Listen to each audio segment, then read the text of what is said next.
La Guinée a rendu un hommage mérité à Sedouba Bangoura, ancien joueur du prestigieux AFIA 77, lors d'un symposium organisé en son honneur ce vendredi 20 septembre 2024 au Palais du Peuple de Conakry, lieu emblématique de grands événements.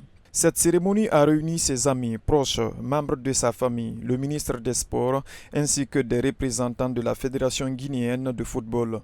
Parmi les nombreux hommages à l'illustre disparu, celui du journaliste Amadou Julde Diallo, ancien promotionnaire de Sedouba Bangoura, a marqué les esprits. Le commentateur sportif a rappelé les moments forts de la carrière de celui qu'on surnommait DOS, notamment son rôle crucial dans le triplé historique du AFIA FC à Conakry. Sedouba Bangoura, qui se distingue à mes yeux par son physique impressionnant à la pointe de l'attaque. Il est le digne héritier de Kanja, Chérif, Sori, Maxime et Joléa.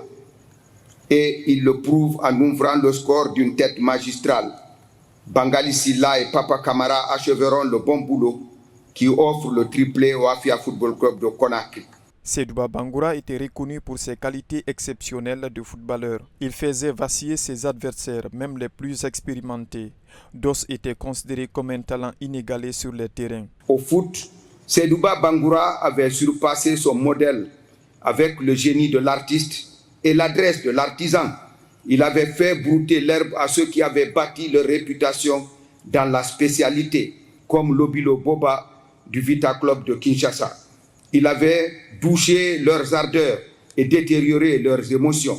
Sedouba Bangoura pouvait écrire sur une ardoise à l'insu de son maître, marquer des buts d'une limpidité de cristal avec un appétit féroce. Il savait aussi lécher le poteau ou nettoyer la lucarne, le tout sur la même rime. Ses dos avaient du coffre.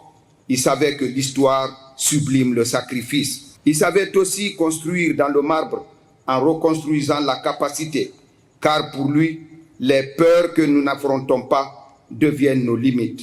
Ses dos, c'était cette déférence de moine. Ce n'était pas un emballage qui trompe le contenu.